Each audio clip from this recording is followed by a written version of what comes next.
Senior political editor Steve Chaggaris and Cate Martel, political reporter for The Hill, join us now. Nice to see you both. All right, Steve, let's start with you. Is Mitt Romney running for president?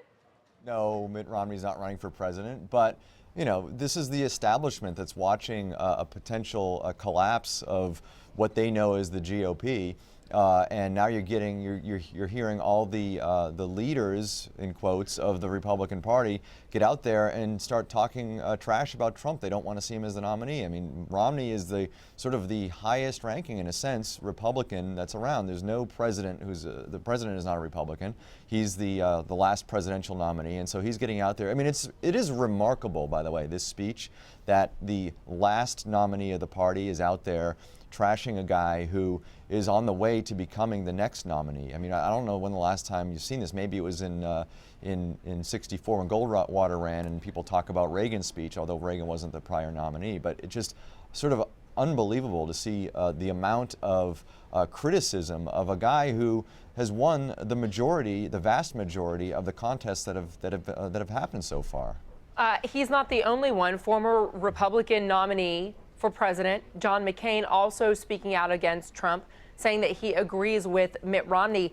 Cate, political insiders tell me that there is so much consternation among Republican leaders right now about the potential for not only a Donald Trump Republican nomination, but for the potential of a Donald Trump Republican White House, that they're seriously considering trying to prop up another candidate to go in as a third-party candidate, trying to keep Donald Trump from the White House. Could that work? Are they willing to, for the long term of the party, throw in the towel on this election?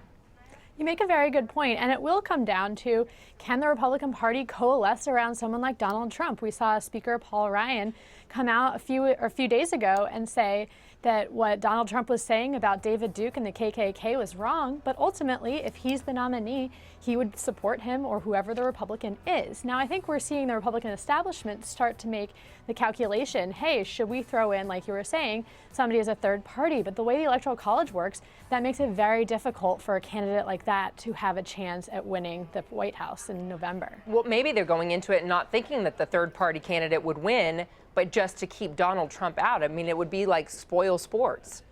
And that's what it will come down to, is in the next few weeks, we have two major contests. That's Ohio and Florida, and they're major winner-take-all states where the delegates are. So it's going to come around to, will the Republican Party coalesce around one anti-Donald Trump candidate to try to get the delegates, or will they try to continue to split the delegates so Donald Trump won't be able to get the nomination and we will hypothetically go to a brokered convention? Well, Steve, how could they do that if right now you still have Marco Rubio and Ted Cruz fighting for #2 slot, and John Kasich still in it and apparently holding on to Ohio? I mean, even if he were to win his home state of Ohio, a winner-take-all state, he still doesn't come away with the nomination. Here's the problem, Contessa, with this whole anybody but Trump or anything but Trump movement right now, is there's no solution.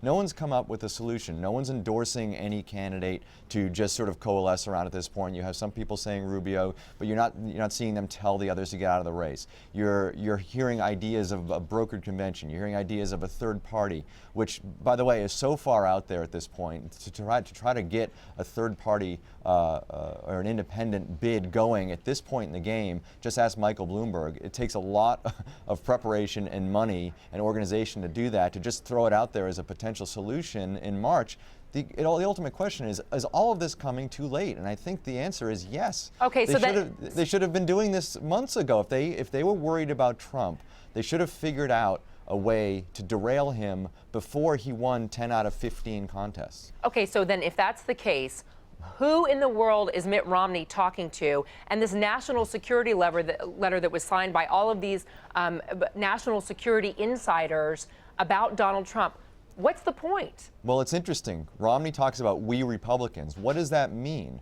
We Republicans to Mitt Romney are a different breed of Republican than what Donald Trump is getting in terms of Republicans. Trump has gotten 3.4 million people to vote for him so far.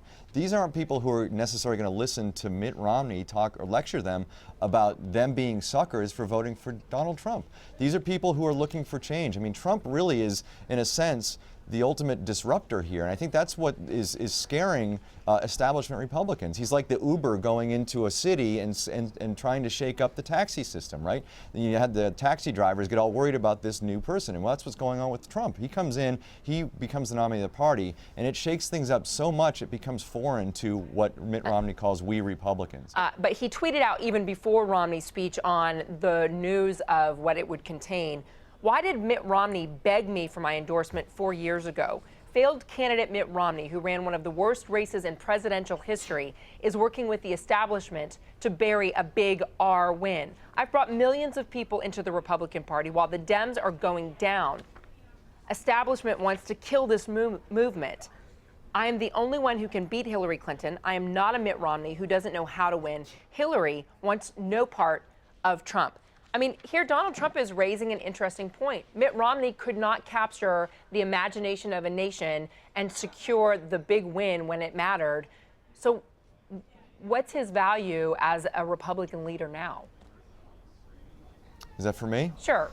I mean, that's the question, right? This is the risk that Romney's running, is he's old news. And if you look at polling, there are a lot of Republicans right now that are voting in these primaries that want somebody from the outside to be president. They want somebody to come in and change things up.